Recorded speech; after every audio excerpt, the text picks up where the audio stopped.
Ya, Assalamualaikum warahmatullahi wabarakatuh. Dengar Waalaikumsalam. Dr. Budi? Ya, oke. Assalamualaikum, Prof. Assalamualaikum semuanya. Jadi, saya mulai saja dengan share PowerPoint ya. Linknya ya. Bentar.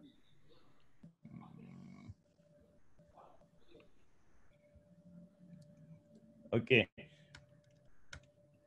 Jadi, topik kali ini adalah penanganan kasus onkologi ginekologi di tengah pandemi COVID. Kalau kita lihat hiruk pikuknya itu, COVID itu selalu di benak kita itu yang terjun langsung, kemudian yang ada di ruang isolasi dan sebagainya. Tapi ternyata banyak juga pasien yang masih tetap harus memerlukan perawatan. Contohnya adalah pasien onkologi, dalam hal ini adalah pasien onkologi ginekologi. Memang beresiko pasien-pasien onkologi ginekologi, usianya bisa lebih dari 65 tahun, kemudian sudah biasanya ada komorbid, kemudian kadang-kadang seringkali ekok statusnya lebih dari 2, dan menjalani kemoterapi sehingga kondisi imunitasnya memang bukan dalam kondisi yang baik. Nah, jadi kira-kira pasien yang harus tetap melanjutkan pengobatan apa kira-kira? Jadi rumah sakit di mana saya bekerja adalah Rumah Sakit Umum Daerah Dr. Sutomo, itu adalah rumah sakit rujukan utama COVID untuk Jawa Timur.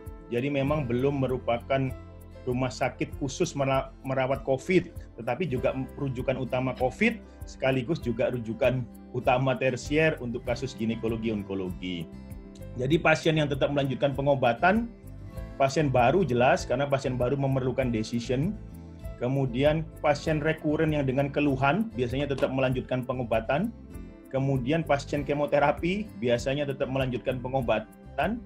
Kemudian biasanya kita mempertimbangkan memberikan regimen kemoterapinya yang intervalnya lebih panjang. Ada kemoterapi dose dense yang setiap mingguan, mungkin harus diganti yang setiap 3 minggu begitu. Nah, apa kira-kira yang kita kerjakan di outpatient clinic? Jadi limitasi saja hanya untuk pasien baru atau pasien yang memerlukan penanganan akut, atau pasien tersebut telah menjalani pengobatan, kita harus menentukan tindak lanjutnya apa setelah pengobatan tersebut. Kemudian jumlah tenaga kesehatan diminimalisir. Biasanya kalau misalnya kita konsulennya meriksa, kemudian ada fellow, kemudian ada koas dan sebagainya, mungkin sekarang cukup misalnya dengan konsulennya saja begitu, dengan satu perawat ya. Kemudian membatasi jumlah pendamping pasien. Pasien onkologi itu kadang-kadang bisa diantar 3 orang, 4 orang. Nah, ini sekarang kita batasin karena untuk mengurangi exposure. Untuk pasien-pasien follow up rutin yang kondisinya baik, kita sarankan kalau ada lewat online ya online, apapun bentuknya online itu. Kalau ada telemedicine, kalau nggak ada apapun bentuk online-nya ya. Kemudian menunda intervensi yang tidak diperlukan mendesak, seperti waktunya imaging, kalau keluarnya nggak ada apa-apa, mungkin nggak perlu imaging. Waktunya tumor marker, kalau keluar nggak ada apa-apa, bisa kita pending tumor markernya. Paling nggak mengurangi pasien itu sesedikit mungkin kontak dengan luar. Kalau bisa dia ada di rumah saja, demikian mungkin.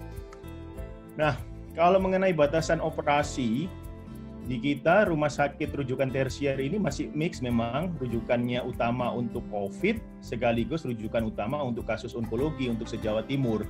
Sehingga kalau untuk surgery ini kita coba ambil dari British Gynecological Cancer Society, itu pun ada level 1A sampai 3.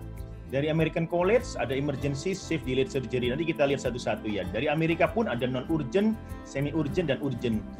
Pada prinsipnya kita masih mengerjakan terus operasi onkologi ginekologi, tetapi kita pilih yang sekiranya operasinya itu bermanfaat bagi pasiennya untuk prognosisnya, dan kemudian tidak membebani rumah sakit secara umum, karena rumah sakit di kita ini juga sudah mulai sibuk semua, termasuk PPDS kita itu, PPDS Opjin, juga sudah diberi pembekalan untuk pengetahuan tentang COVID, dan ada jaga di ruang isolasi juga. Jadi memang sumber daya mulai harus dikerahkan ke sana untuk prioritasnya. Kita lihat kalau British Gynecological Cancer Society, priority level 1A itu emergency. Emergency kita tahu semua, burst abdomen nggak mungkin ditunda, pasti. Torsion pasti. Kemudian operasi yang agak ditunda dikit deh, kira-kira 3 hari begitu ya. Obstruksi usus, perdarahan endometrium, dan lain-lain. Ada lagi operasi dengan tujuan kuratif, bisa sampai 4 minggu dah. Tumor ovarium germ cell, kanker serviks, stadium dini, kanker endometrium Harris, tumor ovarium terbatas pelvis. Kalau level 3, kira-kira ini yang paling bisa ditunda, ini bisa sampai 10-12 minggu, kira-kira kanker uterus low grade, stadium dini, atau kanker serviks pasca lip konisasi, kita nggak ingin membebani sejawat anestesi dan lain-lain. Jadi operasinya biasanya kita tunda. Ini kalau menurut American College of Surgeons, operasi emergency harus dilakukan, misal ini secara umum ginekologi, KET, torsi kista, cesarean section harus dikerjakan, bersabdomen di onkologi kadang terjadi, atau bila ditunda bahaya, misalnya kanker ginekologi stadium dini, ketika dilakukan tindakan surgery, prognosisnya bagus, maka ketika ditunda, pasiennya jatuh pada prognosis yang lebih buruk. Ini harus dikerjakan memang. Operasi yang bisa ditunda beberapa minggu, kalau misalnya kauter cervix, lip, konisasi, itu mungkin bisa ditunda untuk beberapa minggu dengan safe. Atau yang bisa ditunda beberapa bulan. Misalnya lesi prakanker, apalagi cuma low grade seal, ditunda 6 bulan pun nggak akan, prognosisnya tidak akan membahayakan untuk pasiennya. Ya. Kalau kita lihat dari Amerika, Society of Gynecologic Oncology, itu kita lihat sebagian besar tier 3A operasi kita, operasi itu surgery for most cancer. Jadi sebetulnya kalau onkologi itu sebetulnya intinya jangan ditunda, tetapi juga harus safe untuk pasien dan dokternya, dan jangan membebani rumah sakit. Sebetulnya intinya di sana, sehingga guideline itu tidak bisa dipakai secara general, karena guideline harus disesuaikan dengan kondisi rumah sakit setempat. Dan karena ini COVID ini dinamis dari artinya kasus itu mudah-mudahan tambah turun, tetapi kalau ini belum peak, lama-lama rumah sakit juga kewalahan. Kalau kewalahan, mungkin guideline seperti ini akan berubah total. Tadinya masih bisa dioperasi, jadi ditunda semua karena kita fokus pada COVID begitu. Nah, kita lihat pada ini dibagi lagi pada SGO ini, urgent, semi-urgent, dan urgent. Secara mudah adalah urgent ini ada sebetulnya life saving sebetulnya. Kita lihat molar pregnancy masuk pada urgent, kemudian torsi masuk pada urgent. Yang non urgent misalnya genetikanya ada risiko si ovarium, kemudian kita lakukan profilaktik BSO gitu, itu nggak penting banget, misalnya bisa ditunda itu ya. Misalnya si CIN23 dan lain-lain. Nah, rata-rata masuk dalam yang tengah ini bisa ditunda 1-4 minggu. Cuman masalahnya COVID ini berlangsung berapa lama kita belum tahu. Jadi ini guideline rasanya pasti dinamis, pasti berkembang. Ini kita bilang tunda 1-4 minggu, kalau ternyata 4 minggu lagi justru peak-nya, maka ini akan berubah semuanya. Nah, ini coba kita lihat kanker ovarium ya, satu-satu, misalnya yang paling sering saja, kanker ovarium yang di tengah pandemi COVID, kalau stadium dini bagaimana? Pertimbangan berbagai faktor. Kalau prognosisnya bagus, ketika ditunda dia prognosisnya menjadi menurun, sebaiknya tetap dilakukan operasi dengan protokol precaution khusus untuk COVID begitu. Nah, rumah sakit itu dalam bayangan personal kami memang paling ideal kalau ada rumah sakit khusus COVID, ada juga sebaliknya rumah sakit khusus non-COVID, karena pas jadi jelas. Cuman masalahnya PR-nya kalau memang ada rumah sakit khusus COVID dan ada non-COVID, artinya penapisan pasiennya juga harus lebih banyak untuk menentukan pasien ini COVID atau tidak. Itu PR berikutnya. Nah, untuk kanker stadium lanjut, itu pertimbangkan saja, tidak perlu kita operasi join urologi, join digestif, lama-lama join bedah toraks vaskuler, dan lain-lain. Nah, ini pertimbangkan saja untuk stadium lanjut, asalkan kita bisa mendapat spesimen, itu kita berikan kemoterapi neoadjuvan sambil kita menunda operasinya.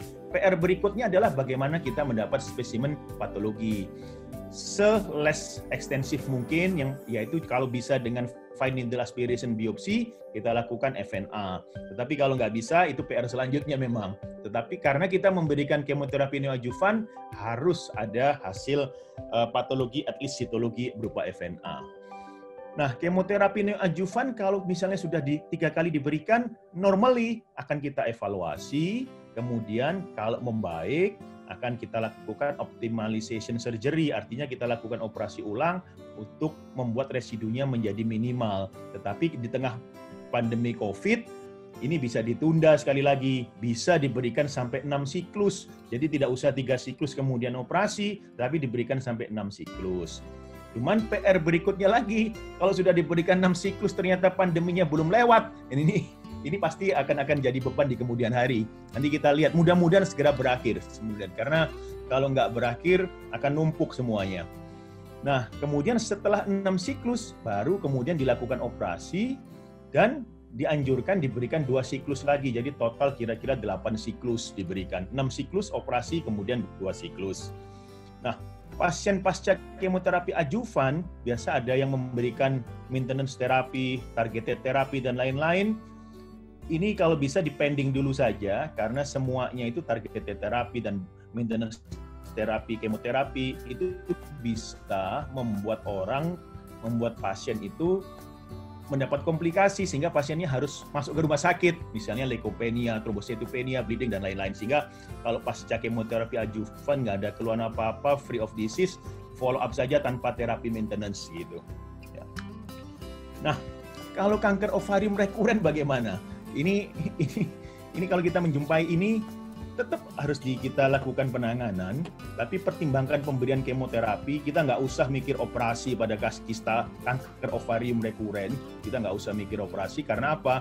Karena survival benefit operasi secondary debulking hampir tidak ada, kecuali misalnya terjadi obstruction, bowelnya obstruksi, kita operasi untuk palliative surgery. Tergantung dari keluhannya. Tetapi kalau kanker ovarium rekuren kita lakukan operasi, kasihan teman sejawat anestesi sudah sibuk merawat COVID, kita bebani pasca operasi, pasien di ICU, pasien harus ventilator, dan lain-lain ya. Jadi kita juga harus memikirkan orang lain, jangan sampai membebani fasilitas dan sumber daya di rumah sakit tempat kita bekerja. Nah, kemoterapi pada kanker ovarium, kalau bisa, ada yang kita memakai dose dance. Dose dance kemoterapi, setiap minggu kita berikan kemoterapi. Pada si ovarium bisa diberikan dose dance. Tapi pada era pandemi, kita ganti dulu dah yang 3 weekly atau 3 minggu sekali, sehingga intervalnya lebih panjang, sehingga pasien itu terpaparnya juga lebih sedikit. Nah, dosis dihitung dengan akurat. Karena apa? Kalau dosisnya berlebih, karena kalau dosis berlebih, otomatis komplikasi akan lebih tinggi, misalnya anemia, misalnya leukopenia, dan lain-lain. Kalau bisa, dosisnya dihitung dengan tepat. Ya. Nah, ini kanker serviks bagaimana di tengah pandemi. Kita lihat, kalau lesi prakanker boleh jadi boleh di follow up. Kita tanpa khawatir, tanpa mikir lagi, jelas follow up. Low grade, tunda 6 sampai setahun pun nggak apa-apa, 6 bulan sampai 1 tahun. Karena kita tahu low grade kalau untreated, risk menjadi malignancy hanya 0,16% sekian. Jadi sangat kecil. High grade, oke, kita tunda 3 bulan. 3 bulan belum selesai, kita lihat periksa dalam dengan pemeriksaan simple sederhana pakai spekulum. Nggak ada perkembangan progresif, kita bisa tunda lagi. Intinya kalau lesi prakanker serviks, kita masih bisa lebih santai. Jadi artinya pasien tetap di follow up, tetapi tidak terburu-buru harus dilakukan tindakan Cauter, lip, dan konisasi, dan sebagainya. Nah, kalau kanker serviks stadium dini, kalau mikroskopik, kurang dari 2 cm, histologinya low risk, kita bisa pertimbangkan less extensive surgery. Jadi jangan kita paksakan radikal hysterektomi, apalagi operasi sangat ekstensif, lateral parametrektomi, dan lain-lain. Aduh, karena problemnya apa? Satu, bisa membebani sejawat anestesi pasca operasinya memerlukan ICU. Yang kedua, bisa perdarahan di tengah pandemi COVID ini, persediaan darah sangat minim, karena orang yang melakukan donor juga sangat minim. Jadi, menurut saya kita berusaha less extensive surgery, tetapi dalam kaidah tetap aman. Jadi, bukan kemudian cervix 1B, 1 begitu dilakukan hanya simple hysterektomi, nggak demikian juga, tetapi ada kaidah-kaidahnya di mana kita tetap bisa melakukan less extensive surgery dengan aman. Kalau localized, dok, kapan saya bisa dioperasi, saya masih takut COVID, itu dikatakan bisa ditunda sampai 6-8 minggu. Cuman PR-nya lagi, 6-8 minggu ini mudah-mudahan pandeminya sudah berakhir. Nah, bagaimana kalau stadiumnya sudah bukan dini lagi, artinya locally advanced, radiasi. Cuman radiasi itu normalnya sekarang itu vaksinasinya 25 kali, artinya orang itu diradiasi bisa 5 minggu, Senin, Selasa, Rabu, Kamis, Jumat, Senin, Selasa, Rabu, Kamis, Jumat. Bayangkan pasien itu terpapar dengan rumah sakit dan segala macamnya itu lebih banyak. Makanya kalau bisa, ini kan diperhitungkan dosisnya oleh radioterapi, dosis hariannya lebih tinggi tetapi pemberiannya lebih singkat vaksinasinya. Misalnya tadinya dari 25 kali, mungkin bisa dikurangi jadi berapa kali dengan perhitungan khusus fisika dari radioterapinya. Kemudian pasien itu juga nggak perlu sering-sering kontrol dengan kita, artinya kita kontrol kalau pada waktunya. Jangan, setiap minggu harus kontrol, kita kan juga nggak dapat perkembangan apa-apa kalau tiap minggu kontrol. Seminimal mungkin kita melakukan tatap muka dengan pasien. Nah, masalah kemoterapi concomitant, karena locally advanced itu standarnya internasional, memang radiasi plus kemoterapi cisplatin 40 mg per meter square weekly, itu selama 4-5 kali. Ini termasuk prioritas utama pemberian kemoterapi. Nanti ada pembahasannya di belakang. Jadi bukan kemudian pada saat pandemi COVID, udahlah Bu, ini pandemi, kita pakai radiasi only saja. Ini termasuk yang tidak boleh dikorbankan pemberian cisplatin ini dikatakan, karena sangat berefek pada prognosis dari pasiennya. Jadi harus tetap diberikan cisplatin selama bisa. Nah, kita lihat kanker endometrium di tengah pandemi. Kalau low risk, stadiumnya klinis 1A, kita dari MRI 1A, grade-nya grade 1-2, operasi itu dikatakan aman, bisa ditunda 1-2 bulan. Mudah-mudahan 1-2 bulan sudah berakhir. Nah, selama nunggu bisa dipertimbangkan pemberian terapi hormon, medroksiprogesteron asetat, atau dipasang LNG-IUS. Ya. Kalau high risk, grade 3 atau histologinya high risk, clear cell, papillary serous, mungkin bisa dilakukan HTSOP atau THBSO. Di luar negeri ada fasilitas sentinel node, bisa dilakukan sentinel node, tidak semua sistematik limfadenektomi karena risikonya lumayan. Jadi bila tidak ada sentinel node, limfadenektomi bila memungkinkan dalam artian ketika kita menjumpai perlekatan karena endometriosis berat, adenomyosis berat di pelvis, kita nggak usah paksakan limfadenektomi. Nanti kita berikan pertimbangan terapi adjuvan pasca radiasi. Kalau stadium lanjut nggak usah ada dioperasi, stadium 3 dan 4 nanti membebani ICU dan teman sejawat anestesi. Bisa dipertimbangkan pemberian terapi sistemik berupa kemoterapi. Nah, penyakit trofoblast itu kalau kita lihat pada slide-slide yang pertama tadi, termasuk yang harus dikerjakan sebagai emergency, ya, tidak ditunda karena COVID. Mola, immediate prosedur, tidak ada pilihan, tidak ditunda, kuret, evakuasi prinsipnya, atau histerektomi bila ada indikasi. Jadi ini tetap harus dilakukan, tidak ada penundaan, tidak waktu pandemi pun tetap harus dilakukan. Nah, kalau sudah menjadi gestasional trophoblastic neoplasia, kita scoring. Kalau skornya 6 atau kurang sama dengan 6, kita cukup berikan MTX 0,4 mg per kilogram berat badan intramuskuler tiap hari. Bahkan di luar negeri ini bisa disuntik sendiri oleh pasiennya atau keluarganya, disuntik sendiri. Jadi pasiennya nggak perlu datang ke dokter Yudi setiap hari, cuma disuntik saja. Senin, Selasa, Rabu, Kamis, Jumat. Suruh suaminya diajari nyuntik aja sebentar gitu ya. Atau siapa, sehingga nggak perlu langsung paparani ke rumah sakit dia tiap hari. Nah, kalau high risk, itu terpaksa harus diberikan kemoterapi EMACO dan tidak ditunda karena pandemi COVID. Karena apa? Karena ini sebetulnya masih ada chance untuk sembuh sempurna pasien-pasien gestasional trophoblastic neoplasia, sehingga penundaan akan berefek pada prognosis dari pasiennya. Nah, kita lihat kalau kemoterapi saat pandemi ini secara umum, itu British Gynecological Cancer Society membagi secara prioritas-prioritas. Apakah lanjut enggak kemoterapinya? Ada prioritas-prioritasnya. Yang level 1 prioritasnya, ini 50% success rate-nya, germ cell. Germ cell itu dysgerminoma, kemudian yolk sac tumor, immature teratoma. Kenapa kok ini prioritas? Karena tingkat kesembuhannya dengan kemoterapi sangat bagus. Artinya sangat kemosensitif. Sayang kalau ditunda kemudian prognosisnya menjadi menurun.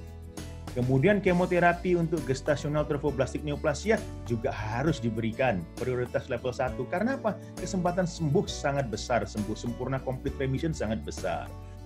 Yang ketiga, kemoterapi yang bersama dengan radiasi pada kanker serviks locally advanced. Ini termasuk priority level 1. Jadi bukan kemudian kalau COVID, Bu, radiasi saja tanpa kemoterapi. Tidak, karena ini termasuk priority level 1. Selama ada fasilitas, radiasi plus kemoterapi weekly, kemoterapinya tetap tidak dihilangkan. Level 2, kemoterapi itu high grade serous endometrial ovarian cancer, kemoterapi adjuvan dengan residu minimal pasca operasi. Priority level 3, untuk yang rekuren, platinum sensitif, untuk advance high grade kanker endometrium. Jadi ini level-level memprioritaskan pasien kemoterapi kanker ginekologi. Ini level 3, level 4, level 5, sampai level 6. Kalau level 6 ini mungkin paliatif dengan life extension kurang dari 1 tahun. Misalnya kemoterapi untuk kanker endometrium rekuren kedua, kemoterapi untuk kanker serviks metastasis.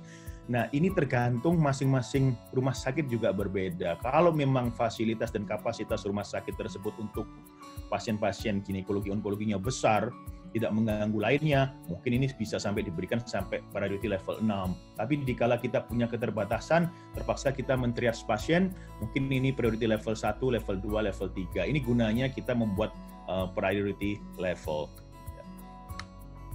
Nah, bagaimana radiasi saat pandemi? Sebetulnya orang-orang cancer itu dalam tanda kutip mereka itu riskan memang. Mereka mendapat pengobatan-pengobatan di mana membuat imunitasnya turun dan pengobatannya biasanya frekuensinya mengharuskan sering terpapar di rumah sakit memang. Kita lihat radiasi saat pandemi. Level 1 adalah radiasi untuk kanker serviks, kanker vulva, dan kanker vagina, dan brachytherapy untuk kanker serviks. Jadi kalau kita harus memilih, pilih yang level 1. Ini kemudian ada level 2 sampai level 5 radiasi untuk fully resected high risk endometrial cancer. Mudah-mudahan kapasitas rumah sakit tempat kita bekerja ini bisa mengakomodasi mulai level 1 sampai level 5 ya. Nah, ini bicara mengenai operating theater precaution karena operasi-operasi onkologi itu operasinya kompleks, dari segi anestesinya mungkin juga lebih kompleks. Kemudian kadang-kadang berlangsung dalam waktu yang lebih lama. Ini kira-kira algoritmanya dibagi high risk prosedur atau bukan, kemudian ini low risk prosedur, ini ada simptom screeningnya ada enggak, di screening atau enggak simptomnya, sampai ini nanti bisa mungkin saya berikan slide-nya ke Bogi ya. Hati-hati tindakan yang memproduksi aerosol. Di kita yang mungkin kita bisa terpapar itu pada saat melakukan general anestesi, pasien onkologi ginekologi sering general anestesi, pada saat intubasi itu adalah suatu prosedur yang menciptakan aerosol. Precaution saat operasi, hati-hati pada pasien general anestesi karena ada aerosol di sana. Kamar operasi pasien COVID idealnya tekanan negatif, tetapi standar kita sampai saat ini di seluruh dunia pun memang kamar operasi tekanan positif. Agar kenapa kok kamar operasi harus tekanan positif? Pada saat pintu dibuka, udara luar nggak masuk ke dalam, itu supaya pasiennya terhindar dari infeksi luka operasi. Jadi selama ini positif, tapi karena COVID, pemikirannya dibalik, tekanannya menjadi negatif agar pintu dibuka, yang ada di dalam area operasi tidak ke koridor di luar kamar operasi. Nah, operasi pasien COVID positif, ya memang maskernya harus N95, Google, Cap, Gown, Glove. Masalahnya PR kita itu adalah apa bisa kita selalu harus bisa tahu pasien kita ini COVID atau tidak. Itu PR kita karena banyak juga OTG, orang tanpa gejala. Dan kita mau tes semua pasien kita sebelum operasi, rasanya sumber daya tidak selalu ada pemeriksaannya. Ya. Kemudian kalau bisa operator masuk saat sudah waktunya. Jadi kadang-kadang pada saat pasien sebelum pandemi COVID, kita tuh sudah bersamaan masuk dengan pasiennya di dalam. Waktu anestesi kita melakukan intubasi kita juga di dalam. Kita kemudian tulis-tulis medical record juga di dalam. Nah, pada saat pandemi COVID harus diubah. Operator masuk saat sudah waktunya agar terpaparnya lebih pendek. Apalagi bila pasien dilakukan intubasi. Bahkan di Singapura, itu tidak mampu rumah sakitnya semua mengubah menjadi tekanan negatif untuk pasien COVID. Sehingga yang dilakukan itu adalah pada pasien intubasi, dokternya itu minimal 10 menit sampai setelah selesai intubasi harus di luar dulu, membiarkan HEPA filternya bekerja. Dengan kalau kamar operasinya memang standarnya sangat bagus, ada HEPA filter, begitu selesai intubasi, tunggu 10 menit, HEPA filter bekerja, baru operatornya masuk ke kamar operasi. Saat operasi sudah mulai, tidak buka tutup pintu. Kadang-kadang ada rumah sakit yang dikit-dikit barangnya ditaruh di depo. Jadi ada petugas keluar masuk, kita butuh penang diambilin di luar, kita butuh ini diambilin di luar. Nah ini kalau bisa dihindari, jadi saat sudah operasi mulai, tidak ada lagi, tidak buka tutup pintu, karena ini akan memperbesar risiko penularan COVID. Ya. Nah, untuk yang operasi aerosol, di Singapura itu pakai masker ini bukan masker N95 lagi, jadi ini Powered Air Purifying Respirator. Jadi ini sebetulnya dihubungkan dengan purifier. Jadi orangnya tertutup total seperti begini. Jadi ini operasi-operasi yang terpaksa harus memproduksi aerosol, mereka menggunakan Powered Air Purifying Respirator. Ini hanya nice to know untuk kita ya, karena kita sendiri berjuang untuk mendapatkan N95 aja lumayan langka, lumayan sulit ya. Nah, ini dari American College of Surgeons. Jadi seminimal mungkin personil di dalam kamar operasi. Apalagi waktu dilakukan intubasi. Kemudian gunakan smoke evacuator kalau melakukan electrocauter. Kemudian dikatakan consider avoiding laparoskopi. Ini nanti mungkin beda-beda tergantung dari kalau misalnya sudah ada rumah sakit non-COVID memastikan rumah semuanya non-COVID, mungkin ya laparoskopi bisa dilakukan. Nah ini kalau yang menurut gugus tugas percepatan penanganan COVID-19, kita lihat tingkat perlindungan 3 di ruang operasi pada pasien curiga atau terkonfirmasi COVID. Nah ini kita ini saat ini sulit karena ada keterbatasan diagnosis pasien kita ini COVID atau bukan. Nah ini PR tersendiri. Banyak juga tadi dikatakan Dr. Ari, banyak juga OTG, orang tanpa gejala. Mau kita periksa, metode pemeriksaannya terbatas. Sehingga ini yang saya tulis di sini ada perlindungan tingkat 3 kalau pasiennya curiga. Apakah kita sekarang mencurigai semua pasien itu sebagai COVID? Kalau iya, maka memang masker N95 memang. Tapi ini pun juga langka masker N95-nya. Bahkan sebagian rumah sakit sudah melakukan reuse, bukan hanya di Indonesia, di Amerika, di Inggris juga langka ini. Jadi bukan problem Indonesia. Ya. Kesimpulannya, operasi kanker ginekologi berdasarkan prioritas, mengurangi paparan untuk dokter, untuk pasien, kemoterapi dan radiasi berdasarkan prioritas juga, kurangi sebisa mungkin paparan, special precaution di kamar operasi, dan jangan lupa pemakaian alat pelindung diri standar. Tadi kalau dari data tadi, dari beberapa presentasi dan mungkin pada saat pembukaan, hati-hati tidak selalu yang menjadi korban itu yang di lini terdepan, justru yang bukan lini terdepan bisa jadi korban, yang mereka di kamar operasi kemudian kita meremehkan, fasilitasnya kurang di poliklinik, di UGD dan lain-lain. Rasanya itu yang dapat saya sampaikan untuk nambah wawasan. Terima kasih. Assalamualaikum warahmatullahi wabarakatuh.